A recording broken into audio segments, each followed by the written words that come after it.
What's up, everybody? We're out here at Fox Raceway today testing the 2025 CRF450RX off-road model.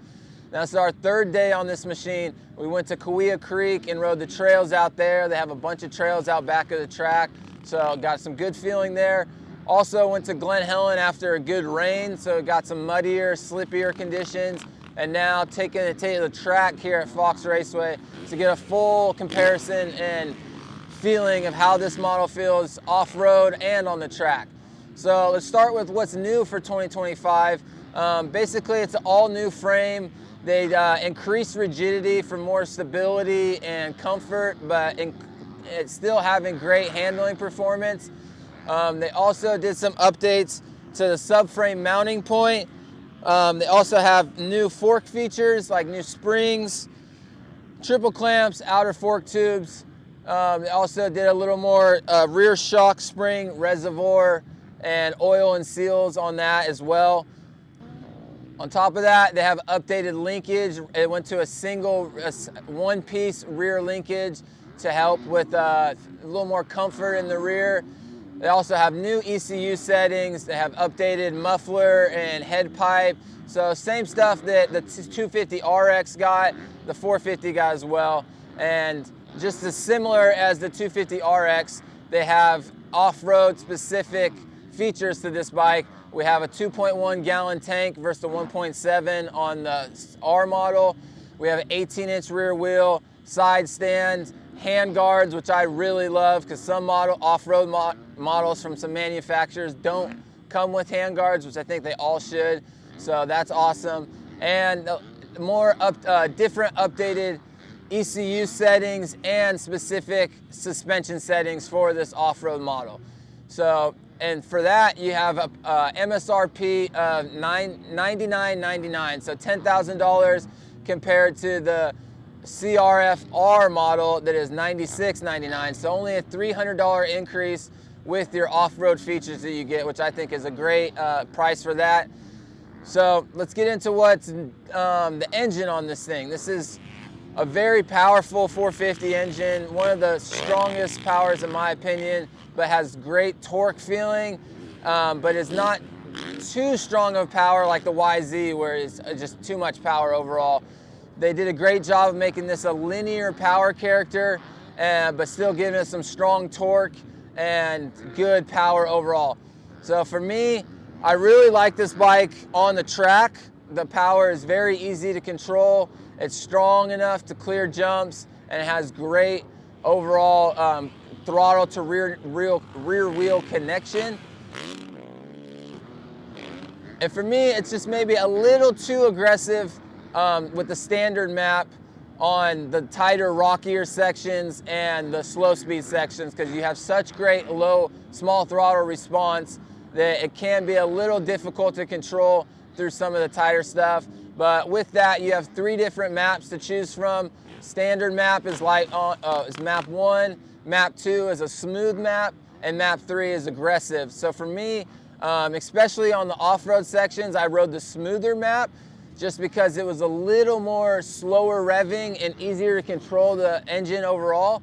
And I was much more confident to get on the throttle from like 0 to 15% throttle.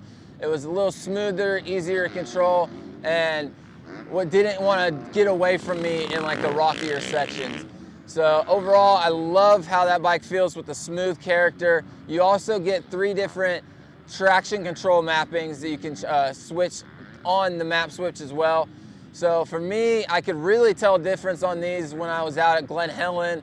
We went out there right after it rained, so there was some muddy, slippier sections, and you could really tell how much different, or the intervening of this traction control. So kind of like the engine maps, map 1 it's a little different actually.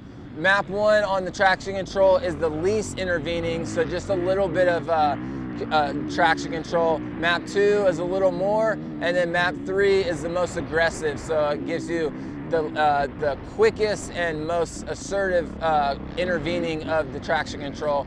And you could really tell a difference from each map, or from each mode on especially at Glen Helen And I like map 2 as well. Map 2 smooth, and then the traction control on 2 as well. And it just felt very easy for me to ride aggressive, but still strong pulling and long pulling and a good character overall, and made me feel confident to push through some tighter sections and some slippier areas. So I had a great feeling with this engine. And yeah, it was very easy for me to ride, and EFI is very clean running. The only negative I have for the engine would be is just I did get a little backfire when starting the bike, and it would pop a little bit when you start the bike, just one pop.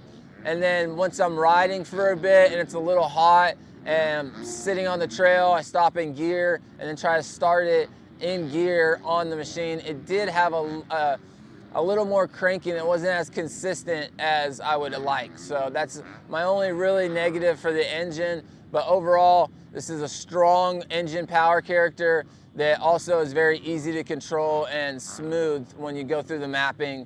And they did a great job with all that. The chassis is all new for this year. They really, I think, were trying to get a more comfortable riding feeling overall. And for me, this is, they did a great job on this. They improved from last year's chassis by a lot, and it is much more stable. It has a much more predictable feeling for the rider, and it just give me more confidence to push hard through the high-speed sections on this bike, as well as have good slow speed, small bump comfort on this bike. For me, the Honda, especially these off-road models, have the best combination of nimble feeling, lightweight, easy to lean, as well as good high load, high speed stability. I think it's the best matched. They did a great job with that, and it was very easy for me to twist and turn through all the tight sections at Kauai and hit some high-speed sections at Glen Helen with confidence, knowing the bike's going to do a similar thing every time I'm hitting a bump, and it doesn't do anything unpredictable for me.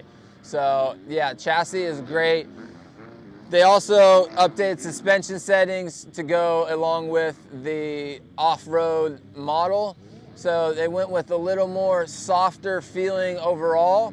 And for me, it was maybe a little, I'm 170 pounds, 5'10", so I feel like it was just a little stiff for me on small bump, slow speed situations. So for me, I went a 2 clicks softer on the fork, and I opened the fork 1 click to just give it a little more, to go through the stroke a little easier and accept some of that slower speed situations better.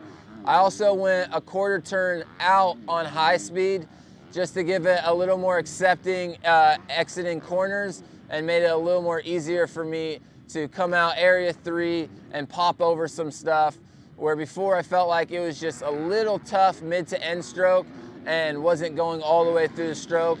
So with that, I feel like they did a good job.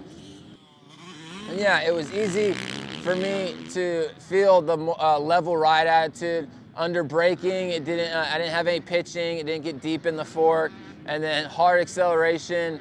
Even with that little more high speed change, I feel like it was. Yeah, I felt like it had great hold up, exiting corners, and even hitting some stuff really high load, high speed, and accepted stuff very well for me. And I felt like I could ride this thing very aggressive with stock stuff. And yeah, I felt like they did a great job on matching off-road situations, and then even here at Fox Raceway today, putting it on the track, I really enjoyed the stuff on the track. It was very, very, very good match of performance and comfort for me. This is probably the best comfort I've felt on a Showa fork and shock, especially on the track. I feel like normally it might be a little soft on the track, but for my 170 pound, it was spot on. Yeah, I had great small bump comfort today, and then especially there's some big high load situations here where you can get deep in the stroke, and I felt like the performance and comfort of this bike were just were spot on. They did a great job with that. and I felt confident to push on this bike on the track, even the same as I did off the track. So yeah, kudos to the Honda guys for making a great balanced bike. And for me, this is the best comfort I've felt out of a Showa fork and shock. Just, I feel like some of the Showa settings can be a little harsh mid to end stroke, and they did a great job of having good bottoming resistance and sensation on this, on these settings. So yeah, some other features that I liked. I'm not a hydro guy most of the time. I don't like the hydraulic clutch versus a cable clutch because the hydro is just, it's more difficult for me to control the RPMs and it has a smaller window.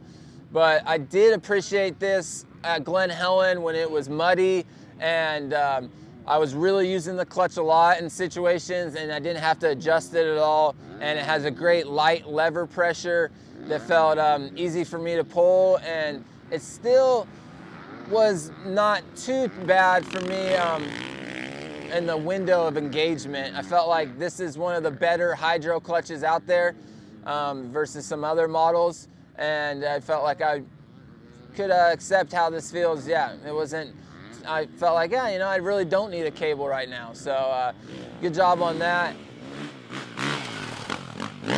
Another thing I really like about the Hondas is the rider triangle. It has a great foot peg to seat distance, so it's easy to sit and stand. You're doing a lot of that on the off-road trails, and for me, they did this is a perfect match for that. Handlebars, foot peg to seat, all that is very good. It feels very natural when I get on it.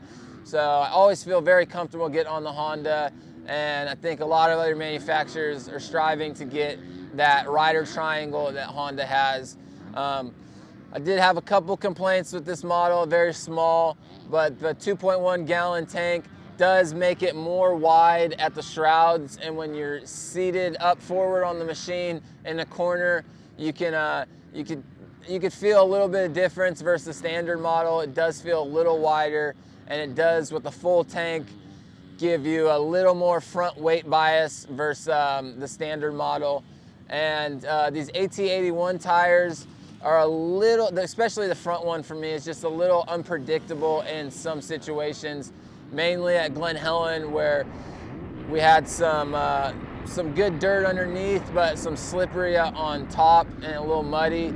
It just made it a little, when I'm on the brake, I could feel a little bit of washout and just didn't give me as much confidence pushing through some stuff. But there's an updated AT82 tire that you can slap on this and make it a lot better. Another thing I did like was the updated front brake. It has a new piston, and for me, it has a good balance of control and power feel. So it's not too aggressive, but it's not too weak. It has very good power, and it's easy for me to control. It's not as good as a Brembo overall, which I think is the best out, but it is one of the best Nissan out there for me.